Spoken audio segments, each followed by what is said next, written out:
The vault was never meant to be opened. It lay buried beneath 20 levels of the Galactic Council station, sealed behind layers of shielding and encryption that hadn't been breached in 10,000 years. Even most council members didn't know it existed. Those who did pretended it didn't. Councillor Vexithra stood before its final gate, 4 arms crossed behind his back, his dark chitinous skin glimmering with reflections from the energy field that guarded the entrance. The faint hum of the station's reactors vibrated through the polished metal floor beneath his clawed feet. He was tall for a Caleri, sleek, ambitious, and entirely too confident. "This is madness," said Professor Illa, her translucent form flickering faintly beside him. She wasn't physical, she was a seraph, a being of living energy, her glowing outline shifting like a candle flame. The archives were sealed for a reason. Vexithra's mandibles twitched in irritation. Reasons written by cowards and politicians long dead. His voice echoed in the chamber. "We are the peak of galactic civilization. What can a relic from the Dark Ages possibly teach us, except how to fear our own shadows?" Behind them, Commander Zorak shifted his massive reptilian bulk, scales glinting like burnished armor. "If it holds knowledge of power," he rumbled, "then it should be ours. Knowledge unused is weakness." Vexithra's upper hand pressed against the scanner plate. The field shimmered, then collapsed with a soft sigh of air. The door opened. Beyond it lay silence. The vault was circular, vast, and empty, except for a single object floating in the center. A crystal no larger than a human child's fist, suspended in a column of blue light that hummed with restrained energy. Even Zorak paused. "That is it." "That," said Vexithra softly, "is the legacy of the Ancient Ones, the civilization that existed before all of us." Professor Illa floated closer, her voice trembling slightly. "There are myths," she said. "They say the Ancient Ones walked among the stars when our ancestors still fought with stones. They built empires that spanned the galaxy, then vanished without a trace. No one knows why." "Until now," Vexithra said. He gestured to her. "Activate it." Illa's light pulsed uncertainly. "Counselor, the Council forbade." "The Council forbids anything that challenges their authority," Vexithra snapped. "Do it." Zorak folded his arms, waiting. With a resigned flicker, Illa extended a tendril of energy toward the crystal. The moment she touched it, the entire chamber filled with blinding light. Lines of data spiraled into the air, forming holograms, mathematical structures, alien star charts, fragmented messages in long-dead tongues. And then a voice. It was old, so old that the translation filters struggled to keep pace. It spoke in every known language at once, its tone neither male nor female, but resonant with sorrow. "Quarantine zone, Sol 3, species designation human, under no circumstances engage." The words echoed in the chamber, chillingly clear. "This is not a suggestion, this is not a precaution, this is a final warning from those who learned too late." Silence followed. Even the crystal seemed to dim, as though exhausted from speaking. Vexithra blinked, his mandibles flexing. "Human." Professor Illa's light flared anxiously. "An ancient classification millions of years old. I've seen fragments before. A mammalian bipedal species, supposedly from the Sol system on the galactic rim, but they're extinct. No living record exists." "Extinct," Zorak snorted, his deep voice vibrating the air. "Then what threat could they possibly pose?" "The Ancient Ones thought otherwise," Illa said. "They sealed this warning with their dying breath." Vexithra studied the hovering data symbols, strange biological patterns mixed with planetary schematics. "A superstition," he said finally. "Old empires always imagine monsters in the dark to justify their fall. The truth is simpler. They collapsed under their own arrogance." Zorak bared his teeth in what passed for a grin. "Then let us prove it. We are stronger than they ever were." Illa's tone sharpened, like static through a storm. "You don't understand. The Ancient Ones did not fear this species for its technology. They feared something deeper, something in their nature." "Fear," Vexithra said, turning toward her, "is for the weak. Activate the rest of the archive." "I can't," Illa whispered. "Most of it's corrupted, only fragments remain." "Then find what you can." Zorak moved closer to the glowing projection. "Show us this Sol 3. The star map expanded across the vault, constellations shifting until one small yellow star glowed brighter than the rest. Lines of data spiraled outward, Coordinates, gravity readings, atmospheric chemistry. A blue and green world appeared, spinning slowly in the air. Third planet, Illa murmured. Habitable, oxygen-nitrogen atmosphere, high gravity. That world would crush half the species in the Council. Vexithra's eyes gleamed with ambition. And yet the so-called humans thrived there. Imagine what we could learn from such resilience. Or what we could awaken, Illa said darkly. Zorak snorted. If they were truly dangerous, they'd still rule the stars. Or perhaps they knew better than to stay, Illa countered. Vexithra turned to a control panel embedded in the floor, his smaller hands moving deftly across the interface. Computer, cross-reference, Sol 3 with our long-range observation archives. A moment later, the projection shifted again, showing the same blue and green planet as it existed now. Massive continents dotted with glittering lights, silver satellites orbiting its skis. Zorak frowned. They still live.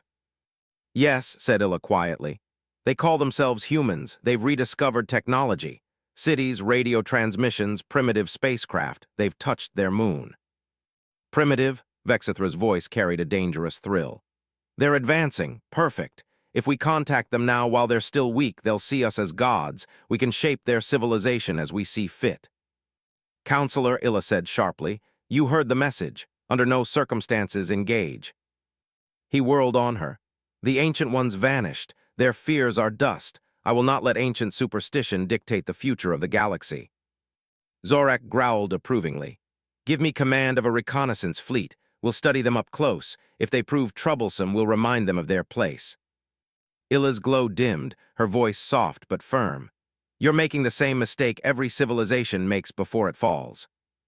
Vexithra ignored her. Commander Zorak, take your stealth vessel. Observe the species quietly. I want a full report on their biology, culture, and technology. Zorak bowed slightly, his tail scraping the floor. It will be done. The crystal flickered again, faint pulses of light rippling through its facets like a heartbeat. For a moment, it projected a final image before dimming, an outline of a human silhouette surrounded by flames, standing tall amid ruins. The message beneath it appeared only for a second. They do not fear death, they learn from it. No one noticed.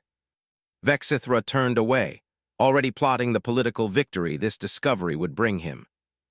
As the heavy door sealed behind them, the vault returned to darkness.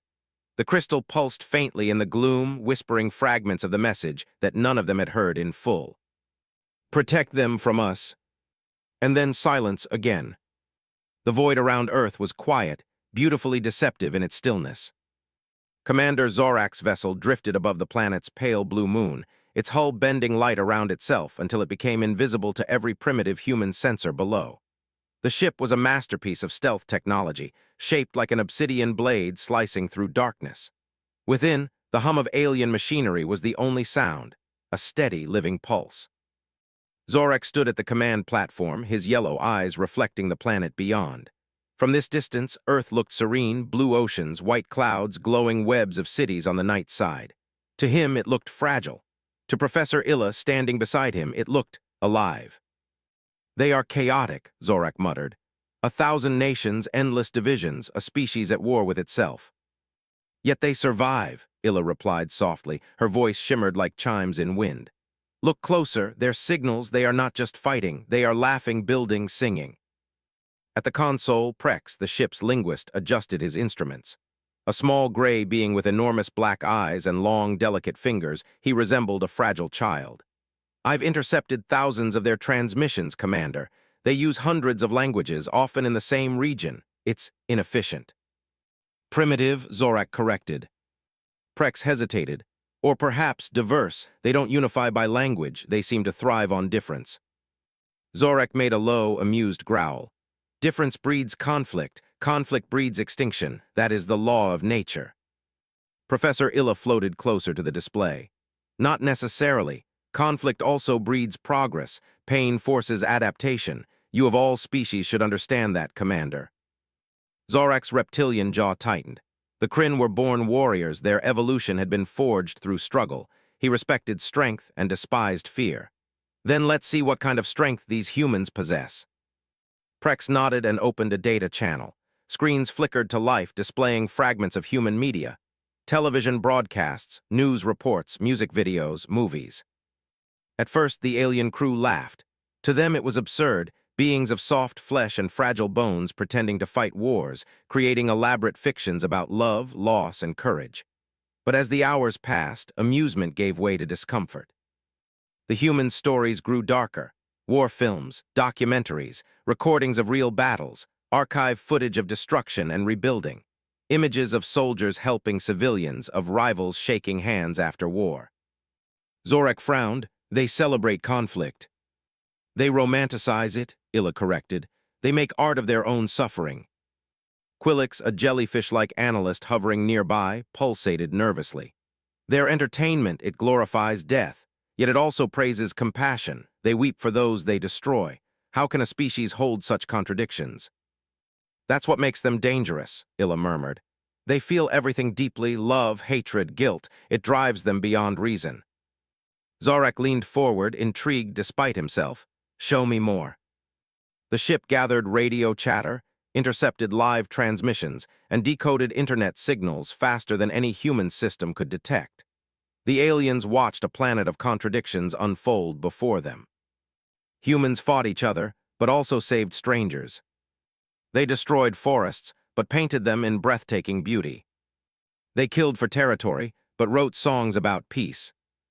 They are unstable, Zorak concluded. They are alive, Illa said. Prex's voice trembled. Commander, I have analyzed their biological data. You should see this. The screen changed to display human physiology. Redundant organs, 2 lungs, 2 kidneys, extreme adaptability to temperature and climate. They can survive in freezing cold and scorching deserts. They can eat almost anything. Their bones break but heal quickly. Their endurance levels are beyond known limits. Zorak's eyes narrowed. Explain. They are pursuit predators, Prex said. Their ancestors didn't hunt by speed. They ran prey to exhaustion. Some could chase for days without stopping. Illa pulsed faintly. Persistence hunters, that explains it. They evolved not to give up. Primitive persistence, Zorak said dismissively. Endurance means nothing without intelligence. Prex hesitated again. Actually, Commander, their brain capacity exceeds ours by a factor of 1.8. They use portions of it for abstract reasoning, creativity, emotional memory. Zorak waved a clawed hand. Emotion clouds judgment. Emotion, Illa countered, can also inspire courage. Her words lingered in the air.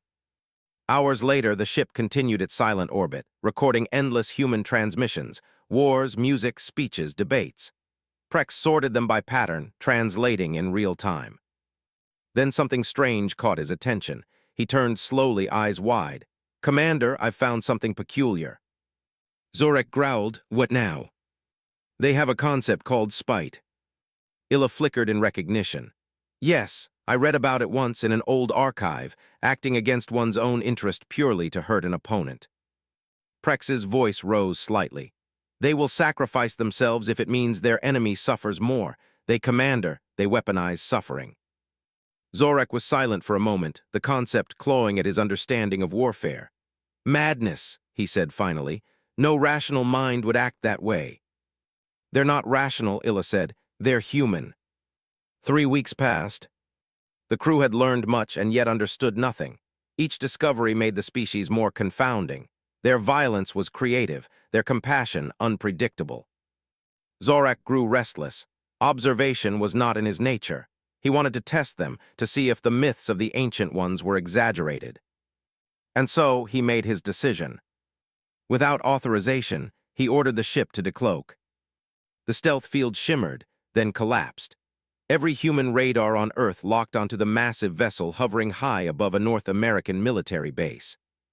Contact established, Prex whispered, his small hands trembling.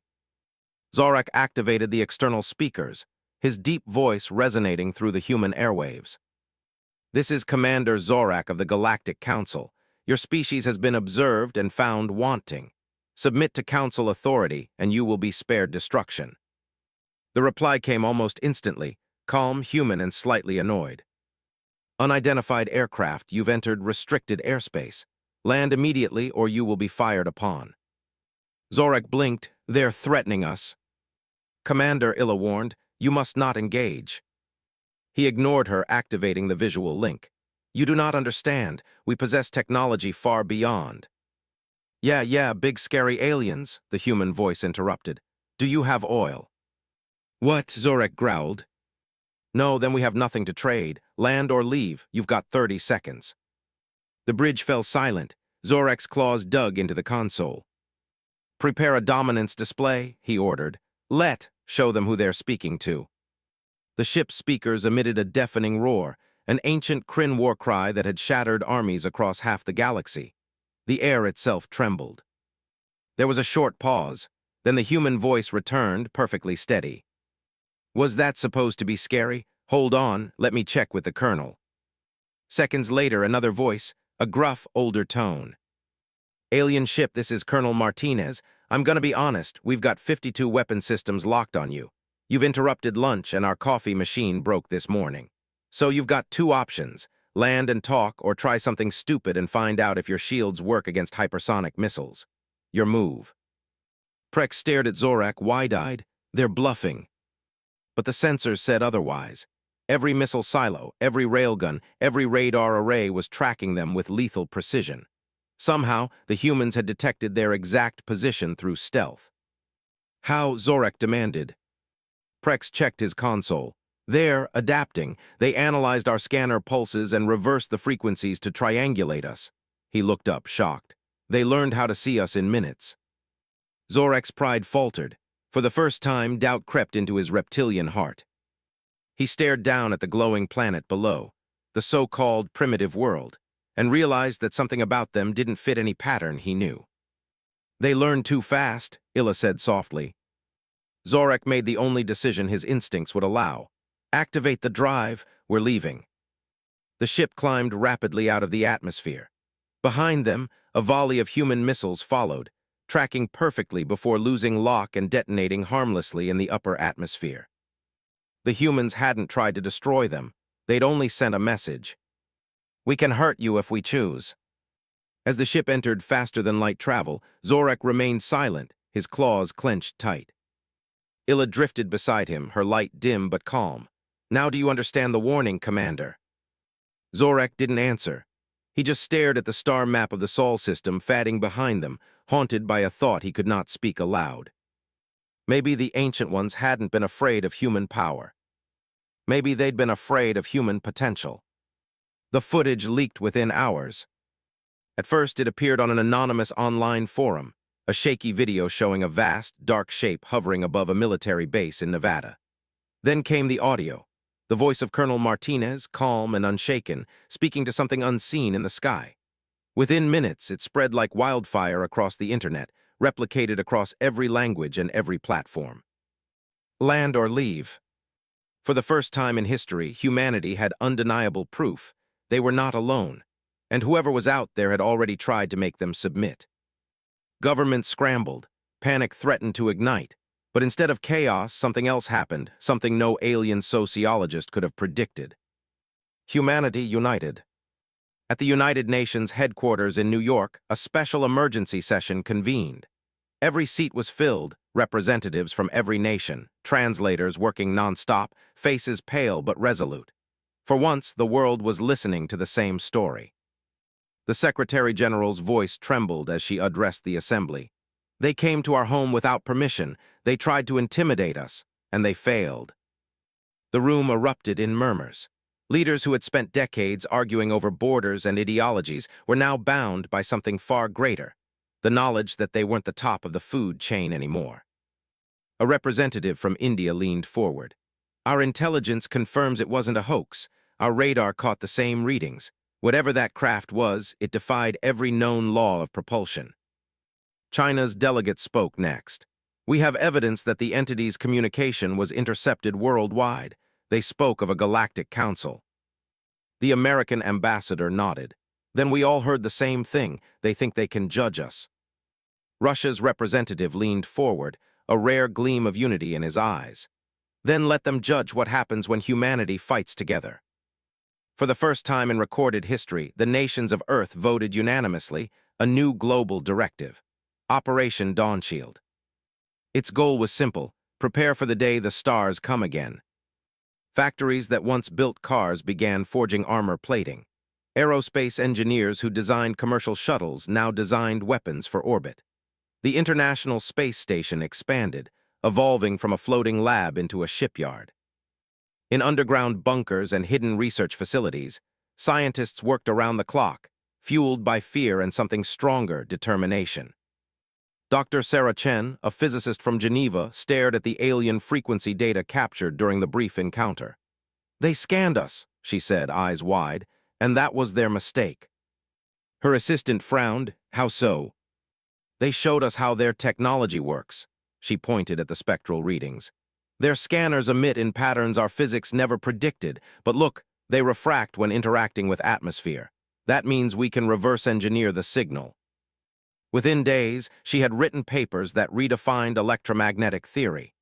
Within weeks, other scientists built on her work, developing primitive versions of cloaking detectors, sensors that could reveal invisible objects by mimicking alien scan frequencies.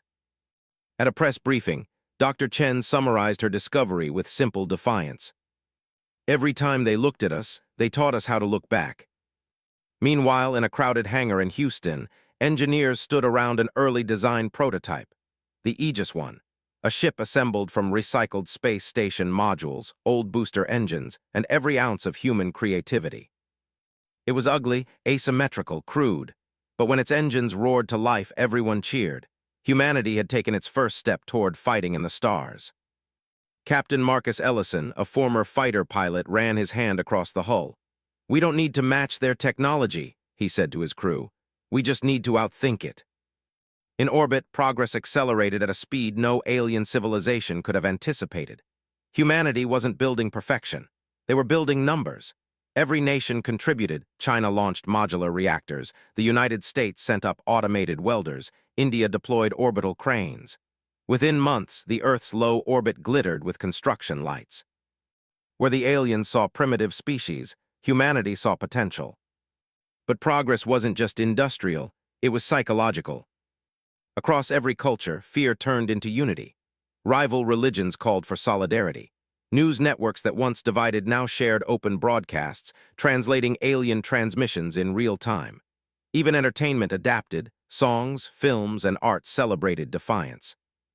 A popular slogan appeared everywhere: "We are the home species." It wasn't born of arrogance, but of belonging. Humanity had one home, and now a reason to defend it. Children in classrooms drew pictures of starships defending Earth. Musicians composed anthems of resilience. Internet forums filled with memes mocking the big, scary aliens. But beneath the humor was something deadly serious: resolve. 6 months later, the world watched as a single message was prepared for transmission. Admiral Elaine Foster, commander of the newly formed Earth Defense Command, stood before the broadcast camera in full uniform. Behind her, the room buzzed with silent intensity: scientists, soldiers, translators. Every screen on Earth carried her image. Her voice was calm, measured, but unshakable. "People of the Galactic Council, this is Admiral Foster representing the United Government of Earth. You came to our home, you studied us without consent, you threatened us with force. We do not respond well to threats." The image behind her changed: photographs of cities, of families, of every corner of Earth glowing in the dark. "We may not be the strongest species in this galaxy.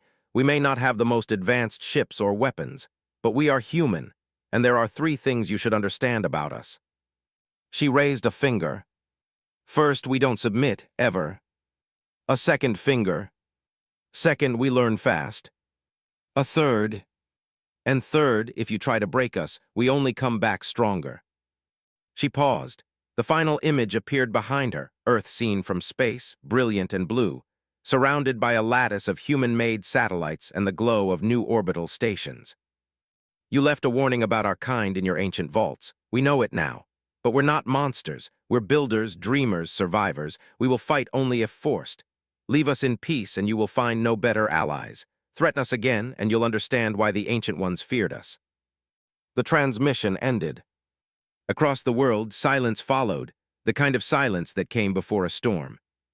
In the Galactic Council chamber, the reaction was immediate: Shock, outrage, disbelief. To them, the human speech was primitive bravado, the tantrum of a young species punching above its weight. To others, it was terrifying. Counselor Vexithra watched the message replay 3 times, his mandibles clicking nervously. They dare to issue demands. Ambassador Quill of the Nexari species scoffed. Chemical rockets, kinetic weapons, nuclear power, they threaten us with toys. But Professor Illa's light pulsed faintly at the back of the room. You still don't understand, she whispered. That wasn't a threat. Vexithra turned sharply. What do you mean? It was a promise. Meanwhile on Earth, the unified effort intensified. Spaceports around the globe launched new ships weekly. Orbital foundries operated without pause, their crews working in shifts.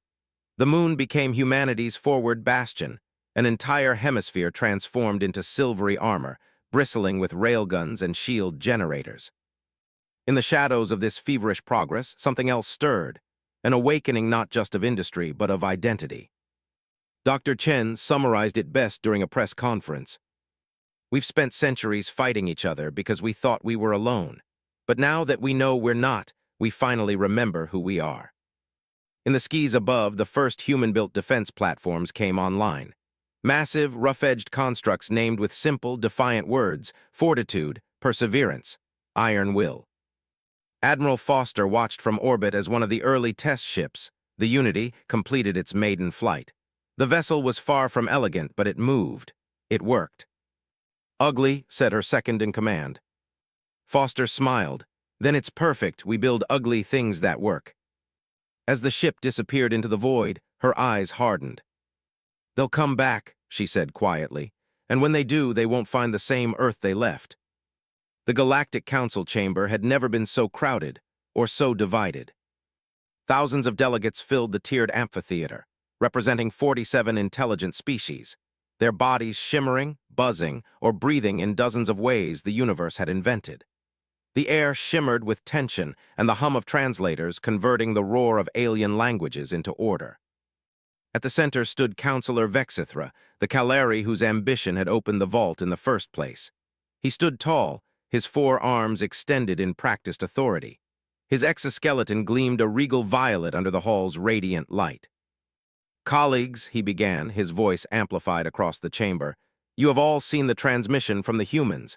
You have seen their arrogance, their presumption to address this council as equals. A murmur of discontent rippled through the crowd. Screens around the chamber replayed snippets of Admiral Foster's message: we do not submit, we learn fast, we come back stronger. Vexithra raised a hand. This is precisely what I warned of. The longer we tolerate this insolence, the more emboldened these primitives will become. They have unified, weaponized their planet, and are now sending signals beyond their system. They seek expansion. A winged delegate from the Forai species hissed. They are an infant race. Let them rage in their cradle. They will destroy themselves as others have. But Vexithra pressed on, voice growing sharper. Perhaps, but what if they do? We ignored the Xynar rebels until they had ships of their own. We underestimated the Kryn, and now their pirates infest half our trade routes. Are we to wait again until these, humans, become a threat we cannot control?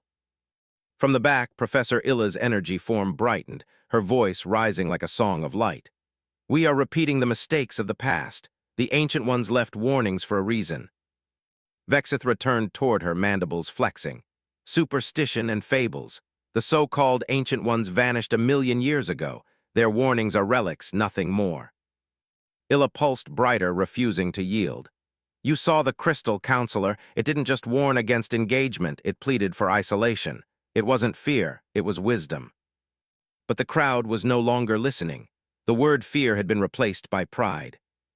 On the upper platform, Commander Zorak stood, his scaled form towering over most. His eyes gleamed like molten gold. He had been silent throughout the debate, his expression unreadable. When he finally spoke, his deep, gravelly voice carried across the chamber like distant thunder. I have faced these humans directly, he began. I have seen their courage and their ignorance. They reacted to our presence with hostility, yes, but also curiosity. They are dangerous, but not because of their strength, because of their defiance. Several delegates leaned forward. They challenged a Kryn warship, Zorak continued. They learned to track us within minutes. They turned our technology against us. His claws clicked on the table. That cannot be ignored. If we do nothing, they will become unpredictable. If we act now, we control the narrative. A susurration of voices followed. Agreement, fear, excitement. Ambassador Quill, the Nexari representative with a beak of polished gold, stood to speak. Commander Zorek is correct. They are a spark in dry grass. We must stamp it out before it becomes fire. Enough, Illa's voice cut through the air like lightning. You speak of stamping out a spark, but it was the Ancient Ones who warned us never to play with flame. Her body flared, filling the chamber with a pale blue glow. The crystal's message was not corrupted, it was incomplete. I found deeper fragments in the archive. They feared humanity not for what they were, but for what they could become. You cannot fight destiny with fleets. Vexithra's tone turned venomous. You would have us bow to primitives because of prophecy. I would have you think, Illa replied quietly. History is full of species who thought they were invincible. Zorak stepped forward. And history remembers those who acted, not those who hesitated. The humans must be shown their place. The chamber exploded in voices, some shouting for peace, others demanding war. The great dome above flickered as translation systems struggled to keep pace. Vexithra raised all four arms high, silencing the chaos. Enough, this council will not be mocked by a species of dirt world savages. I move for immediate military action. A show of force, swift and decisive. We bring them under council order by diplomacy or domination. The chamber fell still. 1,000 eyes, lenses, and photoreceptors turned toward the center dais where the High Arbiter sat, a massive crystalline being whose species had guided the council for eons. Its voice was a low harmonic resonance that vibrated through the bones of every listener. Motion acknowledged, vote to commence. Panels lit across the chamber. Delegates pressed symbols glowing with their decision. The results tallied in seconds. Out of 234 represented civilizations. 173 voted in favor of military engagement. 49 abstained. 12 opposed. The decision was made. As the hall emptied, Illa remained suspended in midair, her light dim. She had fought countless battles of knowledge and debate across centuries, but this defeat cut deepest. Vexithra approached her, smug satisfaction in every step. You've lost, Professor. History favors the bold. She turned toward him, her voice trembling, not with fear but fury. History favors the foolish, counselor, until the fire they start consumes them. He leaned closer, mandibles clicking. When the humans kneel before the council, perhaps you'll see reason. She glowed brighter, flaring like a dying star. And when they refuse to kneel, when your fleets burn for your arrogance, will that satisfy your pride? Vexithra paused only a moment, then turned away. You underestimate my resolve. No, Illa said quietly, you underestimate theirs. The war preparations began immediately. Across the council's vast territories, fleets assembled. 12 major species contributed ships, Kryn battlecruisers with armor thicker than mountain stone, Nexari destroyers with precision plasma arrays, Caleri carriers filled with fighters that moved like swarms of metal insects. It was the largest military formation since the fall of the Tsar Dominion, a coalition meant to humble an entire world. In the docks of Varaxis Prime, Commander Zorek stood aboard his flagship, the Resolute Fang. Below, thousands of soldiers, scaled, feathered, metallic, and luminous, filed into ranks. He turned to his adjutant. 200 ships, 12 species, against one planet. The adjutant, a small insectoid officer, clicked nervously. It seems excessive, Commander. Zorek's reptilian eyes narrowed. Excessive is how you end wars before they begin. Meanwhile, Illa was not idle. While others prepared weapons, she dove deeper into the Ancient One's archives. Layers of encrypted data resisted her efforts, but she was relentless. She traced fragments of star maps, cross-referencing galactic drift and temporal decay. And slowly, a horrifying pattern emerged. The Ancient Ones hadn't merely warned about humans, they had fought them. The records were faint, fragmented, reports of battles lost, civilizations erased. But one recurring phrase haunted every recovered file. They do not stop, they do not surrender. Every victory costs more than the last. The final line was worst of all. If they reach the stars again, The galaxy will not survive them. Illa froze, the implication clawed through her consciousness. The Ancient Ones hadn't vanished, they'd been destroyed. And if the timelines matched, destroyed by the very species the Council now sought to provoke. She had to warn them. But the fleet had already departed. In the great docking ring, the combined armada shimmered as engines flared to life. Zorak stood on the command bridge, claws gripping the railing.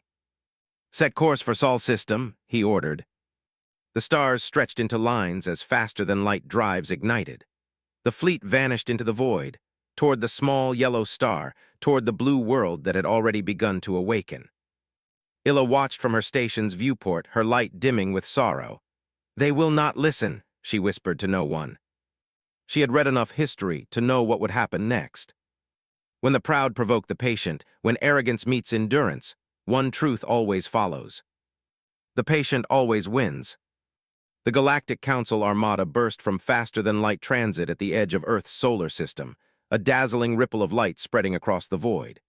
200 ships, sleek, vast, and terrible, glided into position. Their hulls gleamed like knives against the starlight, engines flaring with colors no human eye had ever seen.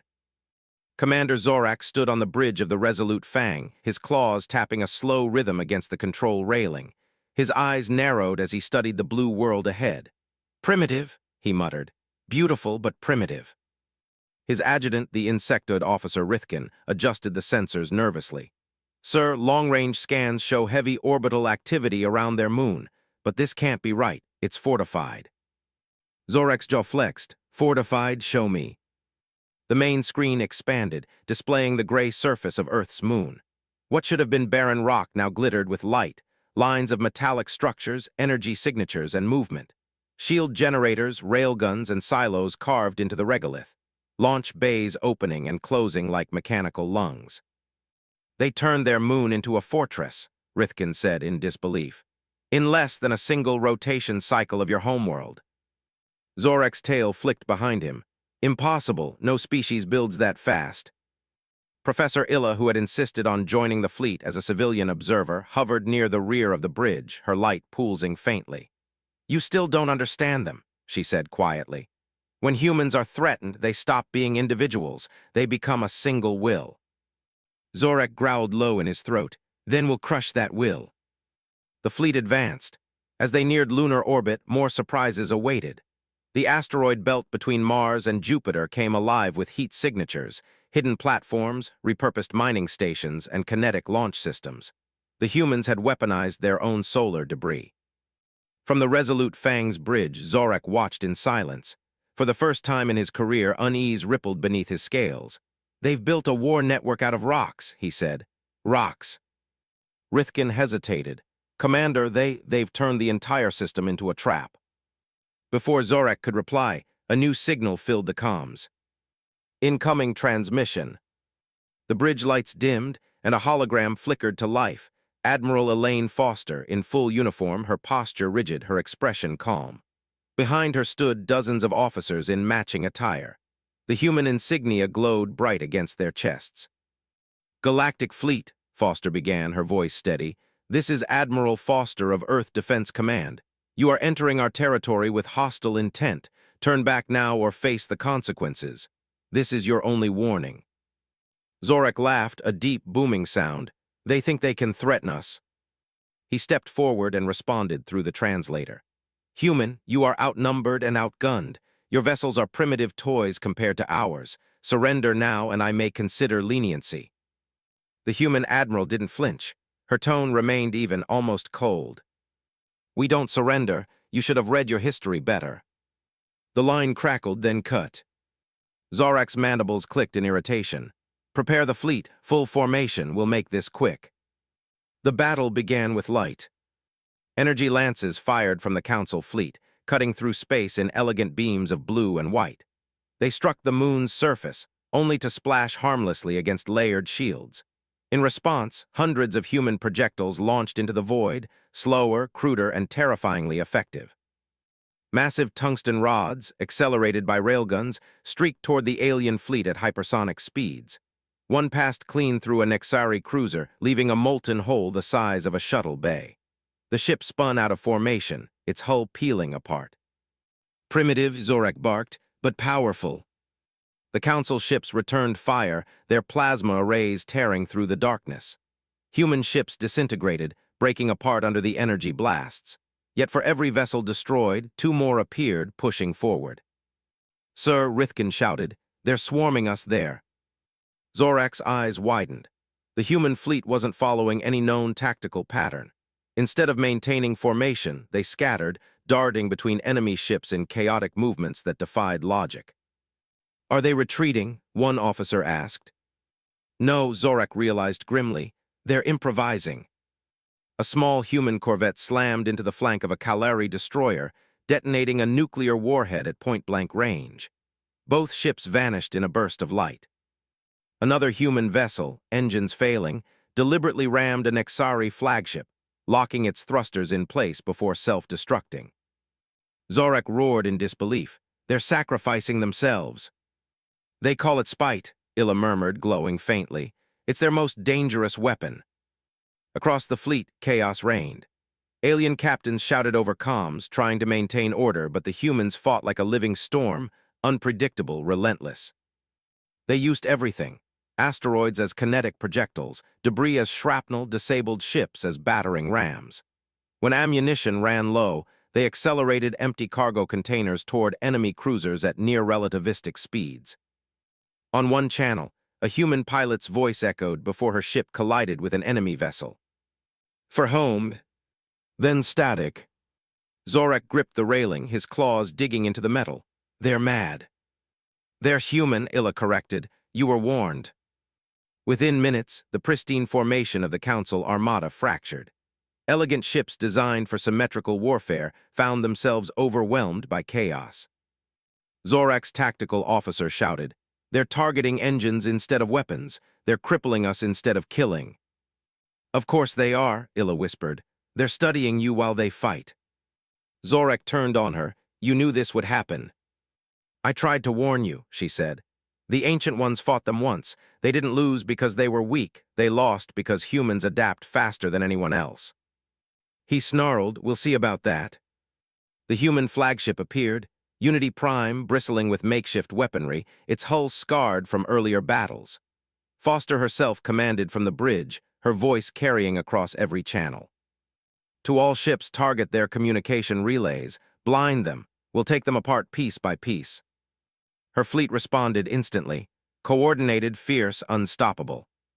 The Council's comm network began to collapse. Orders went unanswered. Ships collided as confusion spread. In minutes, an armada that had ruled half the galaxy was reduced to chaos. Zorak's screens flashed red. 5 ships down, then 10, then 20. "They're winning," Rithkin whispered in horror. "Impossible," Zorak growled, but even he didn't believe it anymore. He turned toward Illa. If they were truly this dangerous, why did the Ancient Ones leave them alive? Her light flickered dimly. Because the alternative was worse, because the only thing more dangerous than humans at war. She paused, voice soft as static. "Is humans united?" When the order to retreat came, Zorak didn't hesitate. His fleet, what was left of it, limped toward the edge of the system, shields shattered, weapons drained. Behind them, Earth glowed with the defiance of 10 billion souls. The humans did not pursue. They didn't need to. As the resolute Fang jumped into faster than light, Zorak stood silently at the viewport. His reflection stared back, a warrior who had finally met something he couldn't understand.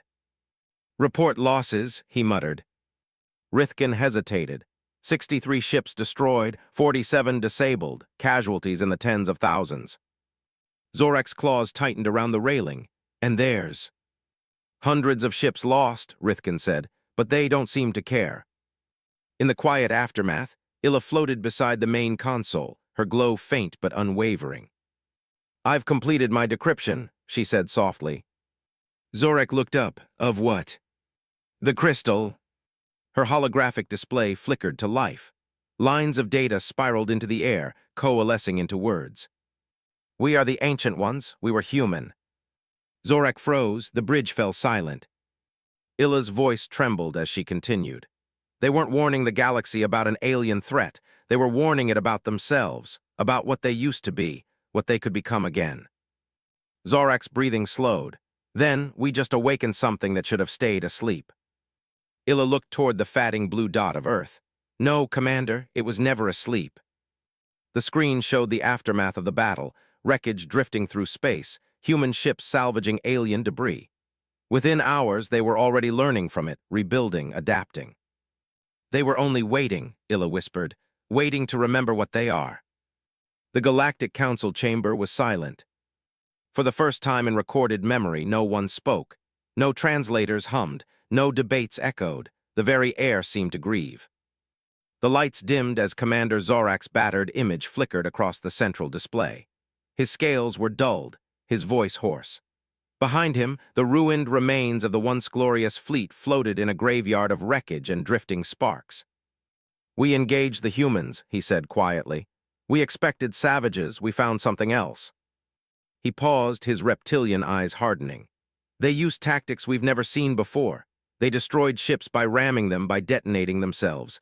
They fought without logic, without fear, without pause. Even when death was certain, they smiled." A murmur rippled through the assembly. Zorak ignored it. "We called them primitive. We were wrong. Their technology is centuries behind ours, yes, but their will, their spite, is something our kind cannot comprehend. They turned our own arrogance into their weapon. Every attack we made taught them how to fight better. Every loss made them stronger." He gestured, and the display changed to show tactical footage from the battle, alien cruisers torn apart by human warheads, debris turned into weapons, suicidal strikes carried out with surgical precision. "They should have been easy prey," Zorak continued. "Instead, they made victory feel like extinction." He stopped speaking. Behind him, a shattered Nexari carrier drifted past the viewport, its once polished hull now scorched black. The feed cut. For several moments, no one in the council chamber spoke. Then Councillor Vexithra rose, his usual arrogance muted. "Commander Zorak exaggerates," he said, though his voice lacked conviction. "The Council has defeated stronger foes. They are only a single planet." "Are they?" came Professor Illa's voice from the shadows. She floated into the light, her energy form pulsing with faint, desperate brightness. "Because I have found something you all need to see." With a gesture, she activated a holographic projection. The chamber darkened. The air shimmered with ancient data, fragments of star maps, genetic patterns, and historical records layered atop one another. "This," Illa said softly, "is what I uncovered from the crystal's deepest encryption." The image resolved into a human face, weary, scarred, and ancient beyond reckoning. Its eyes were cold and knowing, staring through the ages. When it spoke, the voice was low, resonant, and human. "We are the Ancient Ones." Gasps echoed across the chamber. "We were human." The room froze. "Millions of years ago, we conquered the stars. We built empires across the spiral arms. We reshaped worlds, weaponized suns, and thought ourselves gods. We fought wars that burned constellations. We learned to travel through time itself. And in the end, we learned fear of ourselves." The hologram shifted, showing vast armadas of human warships burning entire worlds, erasing civilizations. The images were grainy, ancient, but the horror was timeless. "We tried diplomacy, containment, peace. Nothing worked. Humanity always expanded, always conquered. Compassion turned to arrogance. Curiosity became domination. We could not stop. We would not stop." Vexithra stared, speechless. His mandibles twitched. "So we did the unthinkable. We turned our mastery of time inward. We erased ourselves. We went back to our origin world, Earth, and reset our species. We stripped away our power, our memories, and left our descendants primitive. We called it mercy." The hologram's voice faltered, heavy with sorrow. "We hoped that in isolation they would evolve differently, that they would learn wisdom before reaching the stars again. To give them time, we erased every trace of our civilization from the galaxy. Every monument, every database, every map. But we left one warning, one final plea." The hologram leaned forward, eyes burning with ancient pain. "Stay away from Sol 3. Not because they are dangerous now. Because they will be. Because every time humanity is challenged, it rises. And when it rises, it consumes everything in its path." The recording ended. Silence consumed the chamber. Even the translation drones hesitated. Illa floated before the assembly, her form dimming like a candle running out of flame. The Ancient Ones weren't gods or monsters. They were us, humans from the far future.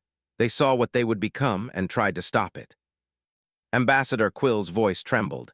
You mean we provoked them into repeating that history? Yes, Illa said softly. We forced their evolution forward. We reminded them who they are. A shiver passed through the room as delegates began to realize the scope of their mistake. Zorek's voice echoed from the comm feed again. The last line of his transmission replayed automatically. You cannot defeat a species that treats death as strategy. Vexithra slumped into his seat, his arrogance shattered. Then we are doomed. No, Illa said gently. Not yet. The Ancient Ones warned us for a reason. They believed redemption was possible. They gave their descendants a second chance to learn restraint, to choose compassion over conquest. But we may have ended that chance too soon. Across the galaxy, transmissions of the battle spread. Civilizations watched the footage in disbelief. The Council had sent its mightiest fleet and returned crippled. Worlds that had once feared the Council now whispered in darkened rooms, "Who are the humans?" Some wanted to surrender immediately, to offer peace before it was too late. Others wanted to double the fleets, to strike again before humanity grew stronger. Panic divided them faster than any enemy could have. In a quiet observation deck high above the Council's core, Illa drifted alone, staring out into the stars. The data fragments of the Ancient Ones rotated around her like ghostly constellations. Zorek entered, his scales dulled, his movements slow. You were right, he said simply. We should never have gone. She turned toward him, her glow faint but steady. Regret is rare for a warrior. Regret, Zorek said, is what's left when pride burns away. He looked at the stars. What happens now? Illa hesitated. Now they will come, not to conquer, to understand, but understanding will not make them less dangerous. Zorak grunted. If they are the same species as the Ancient Ones, understanding may be the first step toward domination. Maybe, Illa said. Or maybe they will be better than their ancestors. Maybe that's why the Ancient Ones tried again, because they believed humanity could change. Zorek's gaze hardened, and if they caw. She looked back at the shimmering blue world far beyond the stars. Then the galaxy will burn again, but this time we will have no one to blame but ourselves. That night in the Council's Grand Archive, a low tremor passed through the data core. For the first time in millennia, the ancient network connected itself to a foreign signal. The source, Earth. Human scientists, analyzing captured Council technology, had stumbled into the galaxy's oldest database. Unaware of its significance, they began to decode it.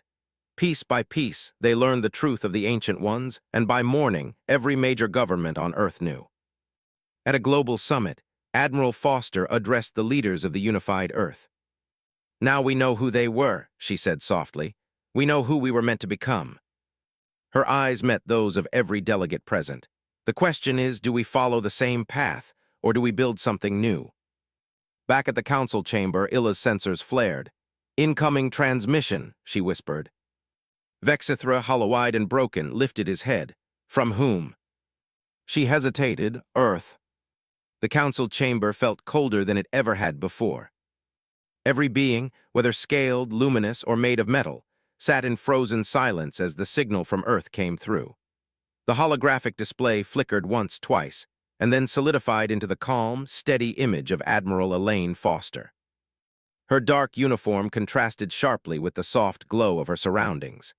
Behind her, the command bridge of Unity Prime pulsed with quiet efficiency, officers moving between stations, engineers monitoring consoles, the faint hum of human machinery underscoring every heartbeat of the moment. When she spoke, her voice carried none of the anger from her previous transmission. It was calm now, measured, deliberate, the kind of voice that came from a people who had looked into the abyss and refused to blink. Members of the Galactic Council, she began, we know who you are, and we know what we are. Murmurs erupted in the chamber, quickly silenced by the High Arbiter's raised crystalline hand. Foster continued, unfazed. Your archives told us everything, the Ancient Ones, their wars, their extinction.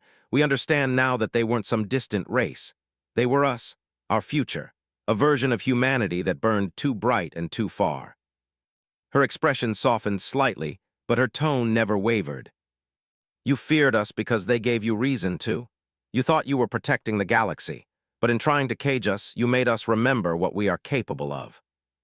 Vexithra lowered his gaze, shame washing through his rigid posture. Around him, delegates shifted uncomfortably. And yet, Foster said, leaning forward, we are not the same humans the ancient ones were. Not yet. We still have choices left. That's why I'm speaking to you now, not as conquerors, but as equals. She paused, as though weighing the next words carefully. You came to our home with threats. We responded with defiance. You brought war. We gave you loss. But we are not your enemies, not unless you force us to be. In the council chamber, Professor Illa's form pulsed with light, a flicker of cautious hope. Foster continued. Here is our offer. Earth remains independent, no oversight, no forced integration into your political system. But we will not isolate ourselves either. We propose cooperation, not submission. The hologram's background shifted. Images of human scientists examining alien technology, engineers working beside captured council drones, hospitals using hybrid medtech to heal the wounded from both sides. We will share what we learn. We'll trade knowledge and science. But if anyone comes to our home again with weapons drawn, they will not find a frightened world. They'll find a united one. Her words rang through the chamber, quiet but undeniable. The ancient ones left a warning, but also a hope, that humanity might evolve into something better. This is our chance to prove them right. She raised a single finger. The offer stands for 30 Earth days. After that, we will expand into the stars on our own terms. You can stand beside us or in our way. The choice is yours. The transmission ended. Silence again. No one moved. The great chamber, so often a place of endless argument, was now still as a tomb. Vexithra slumped in his seat, his eyes hollow. They speak like gods. No, Illa said softly. They speak like children who have seen the mistakes of their parents and are trying not to repeat them. Zorak, scarred and weary, stood beside her. Do you believe them? I believe they believe themselves, she said. That's what makes them dangerous and what makes them worth saving. The council convened for 3 days. The debate was fierce. Some species demanded retaliation, claiming the humans were bluffing, that another fleet could finish what Zorax could not. Others argued for surrender, terrified of awakening whatever legacy the ancient ones had left in humanity's blood. But most simply didn't know what to do. No one had ever seen a species like this, technologically primitive, yet mentally and emotionally unstoppable. They had survived extinction events, internal wars, and now a galactic assault, and they had only grown stronger. At the end of the 3rd day, the High Arbiter, its crystalline body glowing with somber hues, spoke the final decree. We will accept humanity's proposal. Earth shall remain sovereign, diplomatic channels shall open, and the galaxy shall watch. The Council had made its choice. Whether it was salvation or the beginning of another dark age, no one could say.